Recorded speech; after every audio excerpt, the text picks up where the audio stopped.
Манас үчүлтеген ар тараптан изилдөө жана жайылтууга арналган Кыргыз Республикасынын президентинин жарлыгынын алкагында Манас улуттук академиясы жана Кыргыз радиосу руханий өзөк долбоорун сунуштайт.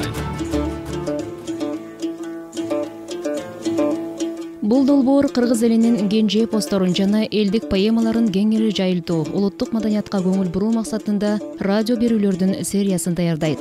Руханий өзөк өзүнүн алгачкы чыгарылышын Эртөштүк эпосу менен баштаган эле. Эми кезек Эр табылды эпосуна келди. Эр табылды эпосу Актан Тыныбековдун вариантынын негизинде даярдалды. Эпосту бир аз кыскартуу менен кара сөзгө айлантып кагазга түшүргөндөр Таланталы Бакчиев, Айгерим Кубанычбекова. Текстти көркөм окуган Кыргыз Республикасынын эмгек сиңирген артисти Чыңгыз Мамаев.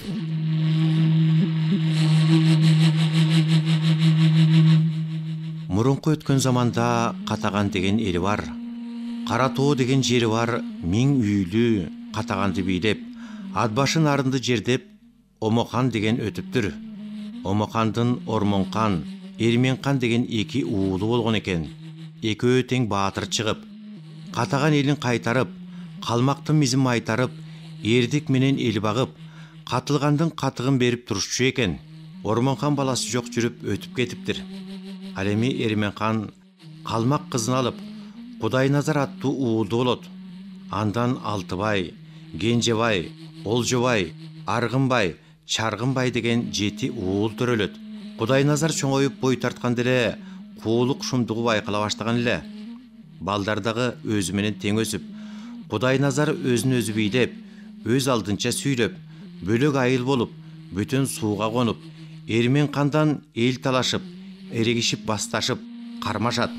40 каракчы аттанып, ууру кылып, жол тосуп, нар өлтүрсө пул бербей, эр өлтүрсө кум бербей, зордукчул чыгат. Эрменкан Кудайназардын бул жаман адаттарын эч койдура албайт. Энчи берип жүрүп айласы кетет. Акыры Кудайназардын энесин колуна берип, өзүн балалыктан кечтим деп, энчисине көп мал берип, эл жерден кууп жиберет. Эрменкан 50 жашка чыкканда Нойгут элине барып, Агача деген кызды алып келет. Агача 10 жылга чейин төрөбөй жүрүп, Эрменкан 60 жашка чыкканда bir erkek uğuldu boluşat. Atın Табылды коюп, эл журту сүйүнүп, Эрменкан карганда эркек балалуу болду дешип, чоң той беришип, таң тамаша кылышып тарашат. Эрменкандын көңүлү жай болуп, кубаттанып калат. Агача Табылдыдан кийин бир кыз төрөп, атын Кардыгач коюшат. Табылды 13кө чыкканда атасы Эрменкан о дүйнө салат. Кабар уккан Кудайназар энчилеш малым деп, жесир катын Агача жетим бала Табылдынын малдына зордук кылып бөлүп алып кетет. Табылды 14 жашка чыкканда атасынын казынасын ачып, жоо жарагын алып, 40 жигит күтүп, Элжияр Эрмек деген 2 досун эмчектеш бир тууган кылып, 40 жигитин мылтык атуу, кылыч чабуу, найза сайууга маш кылып, атка адис кылып, бардык мүнөзгө киришип, 40 жигитине соот, чопкут, чарайна, калкандарын даярдап, мал менен пулун көзүнө карабай, жоо жарагын алдырып, атасы Эрменкандан мыкты болуп чыгат. Бул арада Табылды атам Эрменканга аш берсемби деп, калың элин жыйнап, кеңеш сурайт. Көпчүлүк эл Эрменканга аш берүүнү макул көрүп, казак, кыргыз, өзбек элин чакырып, анжыян аркага кабар салып, ашка даярдык көрө башташат. Табылды ойлонуп, Эрменкандын уулу деген ат бар эмеспи? Кудайназарга кабар берейин деп, мындай кат жазат. Атамдай болгон агамсыз, сизге жана балдарыңызга жесир калган Агача энебиздин жана өзүмдүн атымдан салам айтып, алдыңызга киши жиберип, кабар берүүдөмүн. Атабыз Эрменкандын ашын бермекке Катаган эли жабыла келип, катар конуп жатат. Карыябыз эле, каргадай жалгыз иниңиздин жанына караан болсун деп кат жазып жатабыз. Атабыздын ашына аш берген элдин башына ак сакал болуп туруп бериңиз. Алыс жакындан көп эл чакырдык. Таанышы бар, чоочуну бар, чогулуп тууган бололу. Келбей жатып албай, чогулдукту коюп келип бериңиз. Кат Кудайназарга жетип, окуган соң мал пулун тартып алганда бул жалгыз кул коркуп калган окшойт. Эми дагы жүрөгүн чыгара кат жазып жиберейин деп ойлонот дагы мындай деген кат жазат. Мен Кудайназар, сенин атаңдай болгон агаңмын. Өзүң келип сүйлөшпөй арга киши салганың кандай? Атаңа аш берем деп адамсынып калган экенсиң. Атабыздын малын күттүрбөй анын бир акылын табам. Атаң мени энең калмак эле деп эл ичине тургузбай жеримден кууган. Андан калган менин акым менен атаңдын өчүн сенден аламын. Ашка барып азапка башыңды салып, кыргыз журтун колума алам. Эр болсоң аш берип көр да, эрегишсең келип көр. Сендей ийин баш жалгызды эбине салар мына мендей шер болот.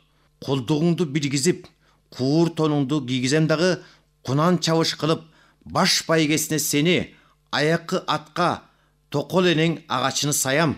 Кудайназар ушинтип жооп жазып, барган кишиден берип жиберет. Табылды катталып, катаган элине окуп берет. Кат окулган соң, табылдынын аяш атасы, журт карыясы уста аксакал мындай дейт. Калың катаган элим, каракчы болуп мал уурдап, канча бир арабызда жашаган куугалмак Кудайназардын кебин уктуңар. Табылды балам, эрмен каныбыз, ат башын арын жеринен кууп жиберген бул каракчынын кебинен коркпо. Ушунча журтка бир калма куршуп бузук салмак беле. Эрмен кан ашсыз калбасын, камнып ишиңди кыла бер. Атадан арам уул туулуп, элинен куулган Кудайназар эр болсо, аш үстүндө чуулган салып көрсүн. Карап турган көпчүлүк устанын сөзүн макул көрүп, уга турган акыл ушул деп тарап, аштын камын кыла башташат. Карыя уста камынып, элди жайгарган соң, кең соң көлдүн боюна конуп, эрмин кандын балынан 10.000 кой, 1.000 жылкы, 100 төөнү атайын байгесине арнап бөлүп, кемегени казып, келген элди тосуп, конок бөлүп кондурат. 200 түтүн эли бар, эпкиндүү кыйын кеби бар. Кудайназардын аш бердиргиси келбеген деми соң көлгө айыл конду деген туккан соң, ого бетер күчөп, суу самыр жайлоосуна бүлүктөрдөн байлап, күн сайын жарактарын шайлап, 60 уулун чогултуп, аштын жөнүн айтып, мындай деген кебин салат. Эрмен кан биздин дагы атабыз, тынчып жатмак белек. Эртең конок болуп барабыз дагы, октарын калың камдап, ашта жан батабыз. Байгеге атты чабабыз. Табылды кадырлап жакшы күтүп албаса, корсоңдоп чатак кылып, ачуума тийсе башын кесип, канын суудай агызып, эрмен кандын малын чачып, алтысан кыргыз элине уулум Алтыбайды кан көтөрөбүз. Катаган эли ага болушса, мен дагы ал элден кечип, көл башындагы чалгалмакка көчүп кирип кетемин.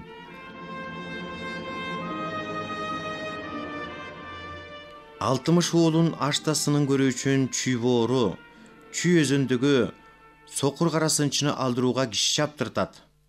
Окдарысын алдыртып, күлүктөрдү жабуулап коштотуп, жасоолорун жыйнап, топтотуп, жамба атууга даярдап, жасайыл мылтыктарын октоп, аштын сөөлөтү деп, кемегенин башына кечинде Керней Сурнай тарттырып, ашка келип калат. Керней Сурнайдын үнү кулуп, ким болду экен деп ар кай жактан эл чууруп келе баштайт. Минген куу байталынын кулагы типтик, куудай сакалы агарган, кузгундай көзү кызарып, купшуңдаган Кудайназар шал ашка келгенин, элдин баары көргөнүн, көтүрүп койгон үйү, көрүшүп келген бии жок экендигин эч ким кадырлап күтүп албаганын айтып, уулу Алтыбайга 2 баланы алып, табылдыны кармап байлап келүүгө жөнөтүп, кемегени тегеректетип күтүп олтурушат. Урматтуу радио угуучулар, сиздер Манас улуттук академиясы менен Кыргыз радиосу тарабынан даярдалган Руханий өзөк долбоорунан Эр табылды эпосунун кара сөз вариантын угуп жатасыздар. Уландысын шейшемби күнү ушул маалда улантып уктурабыз. Эр табылды эпосун кара сөзгө айлантып кагазга түшүргөндөр Таланталы Бакчиев, Айгерим Кубанычбекова. Текстти көркөм окуган Кыргыз Республикасынын эмгек сиңирген артисти Чыңгыз Мамаев. Режиссеру Жиргаламанова, редактору Жаныбек Эсеналиев.